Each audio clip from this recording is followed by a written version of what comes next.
Assalamualaikum students and welcome back to your class. In this video we are going to do the third equation of motion.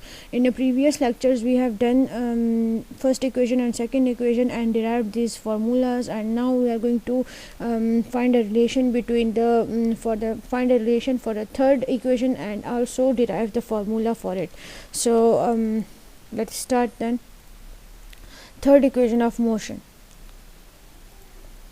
Third equation of motion. The third equation relate position s, velocity v, both final velocity and initial velocity and constant acceleration a without including time t. अच्छा, मतलब इसका ये है कि इस equation में हमें किस चीज़ का रिलेशन मिलेगा, पोजीशन का मिलेगा, वेलोसिटी का मिलेगा, और वेलोसिटी में हमारे पास दोनों वेलोसिटीज़ होंगी, इनिशियल भी और फाइनल भी, ठीक है, एंड कांस्टेंट एक्सेलरेशन ए, और एक्सेलरेशन हमारे पास गिवन होगा विदाउट इंक्लूडिंग टाइम टी, यानी कि टाइम टी हमारे पास उसमें इंक्लूड नहीं होगा. सो थर्ड इक्वेशन हमारे पास रिलेशन किस किस चीज़ का है, पोजीशन का है, वी आई वी एफ होगा, क्योंकि यहाँ पे वो कह रहे हैं ना फाइनल वेलोसिटी, तो फाइनल वेलोसिटी वी एफ हो गया और इनिशियल वेलोसिटी वी आई हो गया. तो ये जो इक्वेशन है इसमें हमारे पास रिलेशन होगा डिस्टेंस का या पोजीशन एस का, वी एफ, वी आई और ए, इसका हमारे पास रिलेशन होगा. The area under the curve can be calculated by taking the total area of the trapezium O A B D. और हमें क्या करना है, यहाँ भी हमने क्या करना है, पोजीशन को हम देख रहे हैं ना, तो हम उस एरिया जो हमारे पास कर्व है, जो इस तरह का एक ग्राफ बना हुआ है, तो उस ग्राफ के जो नीचे वाला एरिया है उसको हम कैसे फाइंड कर सकते हैं. एक तो हमने वो लास्ट में कर लेना जिसमें हमने एक उसको ट्रायंगल कर दिया और एक रेक्टेंगल और उनको प्लस कर लिया, ठीक है. सो हम वो मेथड अभी रिपीट नहीं करेंगे. सो सेकंड मेथड हमारा क्या होगा, इस ग्राफ के नीचे का एरिया फाइंड करने का ट्रेपीजियम के एरिया के फॉर्मूले के ज़रिए हमने फाइंड करना है. सो देखते हैं कैसे करना है. ये देखें, थर्ड इक्वेशन ऑफ मोशन है, ये हमारे पास थर्ड इक्वेशन का ग्राफ है, ठीक. ये हमारे पास ग्राफ है, ये ए बी वाला, ठीक है. और फाइंड हमने क्या करना है, इसके नीचे वाला सारा एरिया हमने फाइंड करना है. ये जो जितना भी आपको ये पिंक हुआ नज़र आ रहा है, ये वाला हमने फाइंड करना है. और हमारे पास इसका ट्रेपीजियम का फॉर्मूला क्या होता है, एरिया फाइंड करने का, वो होता है half O A plus D B. ये आपके पास ओ ए है, ठीक है, ये वाली साइड, और ये वाली साइड जो है ये डी बी है, ठीक है. So O A plus D B and multiply by O D, और जो इसकी ये बेस बनी हुई है ना, इससे हमने क्या कर लेना है, उसको मल्टीप्लाई कर लेना है, ठीक है. सो ये हमारे पास हो गया क्या, ये हमारे पास हो गया ट्रेपीजियम का एरिया फाइंड करने का फॉर्मूला. और अब हम इसमें वैल्यूज़ पुट करेंगे. वैल्यूज़ कैसे पुट करनी है, अब यहाँ पे देखें, ये जो ओ ए है, ओ A is equal to V आई, नज़र आ रहा है ना, ओ ए किसके इक्वल है, वी आई के इक्वल है, ठीक हो गया. और डी बी किसके इक्वल है, D B is equal to V F, किसके इक्वल है, ये वी एफ के इक्वल है, ठीक हो गया. और उसके अलावा जो ओ डी है that is equals to T. तो हम पहले इसकी ये जो वैल्यूज़ हैं ये हम वन बाय वन यहाँ पे पुट कर लेते हैं. ओ ए की जगह हम लिखेंगे वी आई.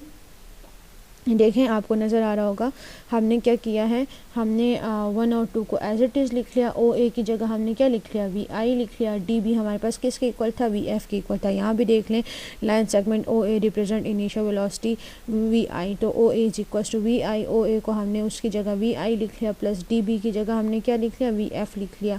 उनकी जो वैल्यूज़ हमने बनाई हुई है ना अपने ग्राफ में, तो वो वैल्यूज़ अब हम यहाँ पर पुट कर रहे हैं, ठीक है. और वो वैल्यू जो है वो कोई नंबर्स नहीं है, वो वेरिएबल्स ही हैं, क्योंकि हमने इसका एक जनरल फॉर्म बनाना है जिसको हम आगे यूज़ करेंगे. सो वो जनरल फॉर्म बनाने के लिए हम यहाँ पे किसी नंबर के बजाय क्या करेंगे, वेरिएबल्स यूज़ करते हैं, ठीक है, ताकि हमारे पास एक फार्मूला बन जाए. तो डी बी की जगह हमने वी एफ लिख लिया यानी फाइनल वेलोसिटी, और ओ डी की जगह हमने क्या लिख लिया, ओ डी की जगह हमने लिख लिया टी. लेकिन हमने अभी जब फार्मूला फाइंड करने से पहले हमने एक बात की थी कि यहाँ पे हमारे पास जो रिलेशन है वो किसका होगा, वो एस का होगा, वी आई वी एफ और ए होगा, एक्सेलरेशन होगा. वहाँ पे टी जो है, टी हमारे पास नहीं आएगा, तो ये टी हमने रिमूव करना है. तो टी अब हम कैसे रिमूव करेंगे वो देखते हैं.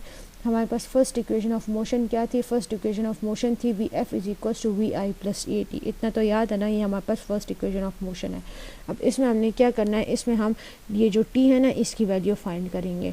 तो टी की वैल्यू, अगर हमने टी के लिए फार्मूला फाइंड करना है तो हमने क्या करना होगा, पहले वी आई को दूसरी साइड पे लेकर जाएंगे और फिर ए को भी दूसरी साइड पे ले जाएंगे और टी को इधर अकेला छोड़ देंगे. तो ये हमारे पास क्या हो जाएगा, टी के लिए फार्मूला आ जाएगा, और फिर वो वाली वैल्यू हमने यहाँ पे इस टी की जगह पुट करनी होगी. देखते हैं कैसे.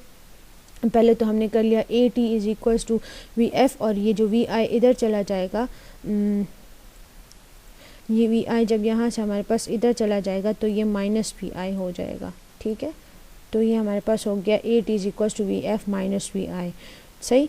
अब हमने क्या करना है, अब हमें ये टी भी नहीं चाहिए, ये टी जो है इसकी वैल्यू हम फाइंड करें तो ए को हम दूसरे साइड पे ले जाएंगे, और आपको नज़र आ रहा है ना कि ए और टी जो है वो मल्टीप्लाई हो रहे हैं, और इक्वल के दूसरे साइड पे ले जाने के लिए हम क्या करते हैं, उसको ऑपोजिट करते हैं, यानी कि हम करेंगे dividing A on both sides.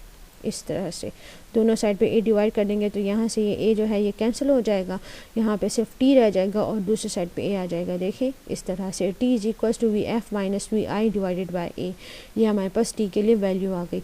अब हमने क्या करना है, अब हमने करना है द अबव इक्वेशन बिकम, और इस ये जो वैल्यू हमारे पास आई है, ये वाली जो वैल्यू हमारे पास आई है, ये इसको हमने करना है इक्वेशन 1 में हम इसको पुट कर रहे हैं फॉर एग्जांपल, ठीक है। सो द अबव इक्वेशन 1, ठीक है, ये हमारे पास 2 हो गई। ये ऊपर वाली जो इक्वेशन 1 है अब उससे क्या बन जाएगा, देखते हैं कि क्या होता है। अब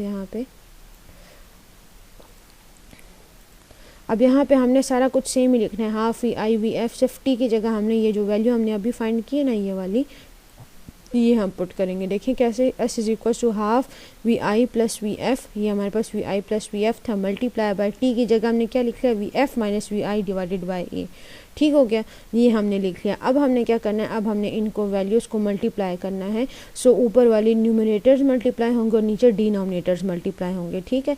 सो न्यूमिनेटर्स कौन कौन से हैं, ये V I plus V F है and V F minus V I है। इसके नीचे भी कुछ नहीं है तो इसके नीचे 1 लिख लेते हैं ताकि आपको क्लियर रहे, ठीक है। सो ये 1 और वी एफ और ये वी एफ माइनस वी आई, ये जो तीनों हैं ये वैल्यू जो है ये मल्टीप्लाई होंगी, ठीक है। और नीचे क्या क्या मल्टीप्लाई होगा, 2, 1 मल्टीप्लाई होगा और ए मल्टीप्लाई होगा, ठीक है। देख लें इसको, ये हमारे पास हो गया। तो जब हम ऊपर वाली वैल्यूज़ मल्टीप्लाई करेंगे तो ये हो जाएगी V I plus V F into V F minus V I, ठीक है। और ए 1 को हमने इसके साथ मल्टीप्लाई किया तो 1 जो है वो चला गया, यानी कि उसने कोई यहाँ पे चेंज जो है उससे नहीं आया कोई भी। और नीचे देखें, ये जो हमने 2 को इधर 1 से मल्टीप्लाई किया और फिर उसको हमने a से मल्टीप्लाई किया तो क्या आता है, 2 1 ज़ा 2 एंड 2 मल्टीप्लाई बाय a तो 2a, तो ये हमारे पास हो गया 1/2a and V I plus V F and into V F minus V I. इतना समझ आ गया। अच्छा जी, अब फिर हमने क्या करना है, अब हमने करना है ये जो वी आई है और V I plus V F और V F minus V I है, इसको हमने क्या करना है, इसको हमने वो करना है, मल्टीप्लाई करना है फार्मूला के ज़रिए से। अब फार्मूला के ज़रिए से कैसे करना है, आपको याद है formula, A plus B into A minus B is equal to A square plus B square, उसी तरह से हमने ये करना है, ठीक है। सो ये हमारे पास यहाँ पे वी एफ जो है ये किसके इक्वल है, वी एफ को हम ए के इक्वल कर देते हैं, ये वी एफ हमारे पास ए के इक्वल आ गया, ठीक है। और ये जो वी आई है ये हमारे पास बी है, ठीक। तो अब हम यहाँ पे देखें, यहाँ पे हम करते हैं A plus B and multiply by A minus B, तो is equals to A square minus B square, ठीक हो गया। अब यहाँ पे हमने ए किसको कहा हुआ है, ए हमने वी एफ को कहा हुआ है, तो हम ए की जगह क्या लिख लेंगे, ए की जगह हम वी एफ लिख लेंगे प्लस। अब यहाँ पे फिर हमने बी किसको कहा हुआ है, बी हमने वी आई को कहा हुआ है, तो ये हो जाएगा वी आई मल्टीप्लाई बाय फिर से ए, और ए क्या था, वी एफ था, माइनस बी क्या है, वी आई है, ठीक हो गया। इतना इज इक्वल्स टू, अब हमने क्या करना है, ए स्क्वायर। ए स्क्वायर क्या बनता है, ए हमारे पास क्या है, वी एफ है, ठीक है। ये हमारे पास V F square minus B क्या है, बी हमारे पास है वी आई, तो ये हो गया वी आई। तो इस तरह से हमने ये जो वो थी वैल्यूज़ थी ये हमने इस तरह फार्मूला में पुट की और ये हमारे पास आ गया V F square and is equals to V F square minus V I square, ये हमारे पास हो गया फार्मूला, ठीक है। अच्छा, फिर हमने क्या किया, फिर यहाँ पे देखें एस की जगह नीचे जो है, नीचे 1 है, हम इसको क्रॉस मल्टीप्लाई कर देते हैं। तो क्रॉस मल्टीप्लिकेशन से हमारे पास क्या हो जाएगा, ये 2a मल्टीप्लाई बाय एस, तो ये हो जाएगा 2as multiply by 1 multiply by V F square minus V I square, तो ये हमारे पास वही आ जाएगा V F square minus V I square. So that's how the formula is derived. अच्छा, आगे फिर से हम इसको देख लेते हैं। वही हमारे पास ट्रेपीजियम का फार्मूला हमने पुट किया, फिर इसमें हमने वैल्यूज़ पुट की, ओ ए की जगह वी आई, डी बी की जगह वी एफ, ओ डी की जगह टी, और फर्स्ट इक्वेशन ऑफ मोशन में आता है V F is equal to V I plus A T. और वही हम यहाँ से टी, क्योंकि हमने कहा था कि हमें थर्ड इक्वेशन में टी नहीं चाहिए, तो हम यहाँ पर टी की वैल्यू फर्स्ट इक्वेशन से लेकर इधर पुट कर लेंगे, और फिर हम क्या करेंगे, फिर हम उसका हमारे पास थर्ड इक्वेशन जो है वो डिराइव हो जाएगी, उसको सॉल्व करेंगे तो थर्ड इक्वेशन आ जाएगी हमारे से। ये हमारे पास टी की वैल्यू आ गई है, और टी की वैल्यू हमने ऊपर वाली इक्वेशन में डाली, तो ये हो गया half V I plus V F into V F minus V I divided by A. ठीक, और फिर हमारे पास वही हमने न्यूमरेटर्स को मल्टीप्लाई किया और डिनोमिनेटर्स को मल्टीप्लाई किया, तो ये हमारे पास बन गया 1/2 A V I plus V F into V F minus V I. और ये हमारे पास फार्मूला है A plus B and A minus B whole square का, जिसको हम अगर सॉल्व करेंगे तो ये हमारे पास आ जाता है उससे। ठीक है, एंड दैट इज़, फिर हम क्या कर लेते हैं, यहाँ पे क्रॉस मल्टीप्लिकेशन कर लेंगे, यहाँ पे क्रॉस मल्टीप्लिकेशंस कर लेंगे, न्यूमिनेटर इंटू डिनोमिनेटर के साथ मल्टीप्लाई करेंगे, और ये हमारे पास आ जाएगा 2as is equal to V F square minus V I square. और ये हमारे पास इक्वेशन 2.14 हो गई है, और ये हमारे पास थर्ड इक्वेशन ऑफ मोशन भी है। चलिए, with this we have come to the end of our lecture. I hope आपको समझ आ गया होगा। अगर कोई क्वेश्चन है तो आप ज़रूर पूछें, और इन डेरिवेशंस के प्रैक्टिस करें, क्योंकि ये बहुत इंपॉर्टेंट है, ये अक्सर आ जाते होते हैं एग्ज़ाम्स में। सो ये जो इक्वेशन है आपको क्लियर होनी चाहिए, तो इसकी प्रैक्टिस ज़रूर करें। चलें, see you in the next lecture. Till then take care, अल्लाह हाफ़िज़।